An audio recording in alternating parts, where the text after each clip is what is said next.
Feel this way forever.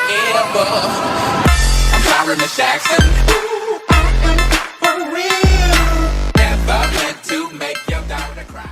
Facebook chief executive Mark Zuckerberg endured an hours-long grilling by dozens of U.S. senators Tuesday, during which he repeatedly apologized and promised privacy reforms, but also pointedly defended his company against the threat of new legislation.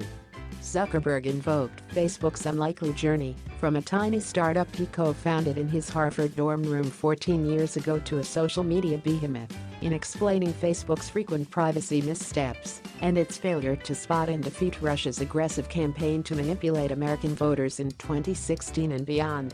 Senators repeatedly challenged Zuckerberg's explanations in the wide-ranging hearing, a rare joint session before two Senate panels, the Commerce and Judiciary Committees, with 42 senators questioning the Facebook executive. If Facebook and other online companies will not or cannot fix these privacy invasions, then we will, said Senator Bill Nelson, Florida, the highest-ranking Democrat on the Commerce Committee. But for more than 4 hours, there was no flashpoint or loss of composure for Zuckerberg, who was appearing in his first congressional hearing after avoiding such scrutiny for years. His steadiness in the face of tough questioning helped quell the air of crisis that surrounded not just Facebook, but also Silicon Valley in general, where collecting user data is essential to many businesses. Facebook stock price sagging since last month's revelations about how the political consultancy Cambridge Analytica improperly gained access to personal information on 87 million Facebook users, rose during his testimony to end up 4.5% for the day, outperforming a generally strong market. Still, the issues raised in the hearing strike at deep problems for one of the most high-flying technology companies. Gallup found in a poll released this week that 43% of Americans are very concerned about Facebook's invasions of privacy, an increase of 13 percentage points since 2011, when Gallup conducted a similar poll. Zuckerberg, who traded his trademark t-shirt and hoodie for the standard Capitol Hill garb of a dark suit and tie, had holed up with advisors in Washington over the weekend to prepare for the hearing. His tone was one of practiced, impatient contrition as he described the company's recent failings and efforts to remedy them. "It's clear now that we didn't do enough to prevent these tools from being used for harm as well," Zuckerberg said. And that goes for fake news, foreign interference in elections and hate speech, as well as developers and data privacy. Zuckerberg took responsibility for the missteps. "We didn't take a broad enough view of our responsibility, and that was a big mistake. And it was my mistake, and I'm sorry. I started Facebook, I run it, and I'm responsible for what happens here."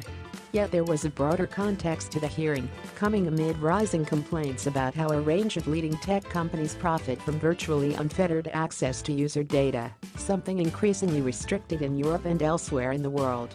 In other comments, Zuckerberg singled out Facebook's inability to identify and combat Russian disinformation efforts as one of his biggest regrets and added, "One of my top priorities in 2018 is getting this right."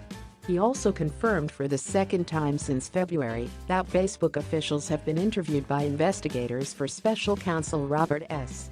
Mueller III, who have been looking into Russia's role in influencing the 2016 election. The exchanges between the 33-year-old billionaire and lawmakers were often tense. But Zuckerberg also caused spectators to laugh when he turned down an opportunity for a break, saying he could keep answering questions for 15 more minutes before stopping. Zuckerberg's acknowledgments of responsibility punctuated an extraordinary shift in tone for him and the company. He has strained in recent weeks to convince lawmakers, users and regulators that Facebook is determined to deliver meaningful change after repeated privacy controversies.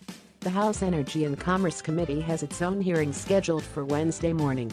Several senators asked for detailed answers about how private, third-party companies gained access to personal data on tens of millions of Americans.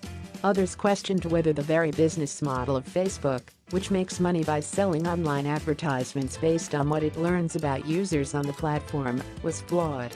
"Mr. Zuckerberg, in many ways, you and the company that you've created, the story you've created, represent the American dream," said Senator John Thune, R.S.D., chairman of the Commerce Committee. "Many are incredibly inspired by what you've done. At the same time, you have an obligation, and it's up to you to ensure that dream doesn't become a privacy nightmare. In one sharp exchange, Senator Lindsey Graham RSC asked Zuckerberg whether he agreed with a 2016 memo written by Facebook Vice President Andrew Bosworth, a longtime Zuckerberg deputy. In the memo, Bosworth appeared to suggest that bad outcomes, including bullying and even death, were unfortunate but inevitable side effects of the company's mission to connect the world. At first, Zuckerberg tried to sidestep the question, saying that most people at the company didn't agree with the memo. Graham shot back, saying, "If somebody who said this worked for me, I'd fire him." Zuckerberg replied that he believes it's important to create a work environment where people feel free to speak their minds. Senator Richard Blumenthal D. Con.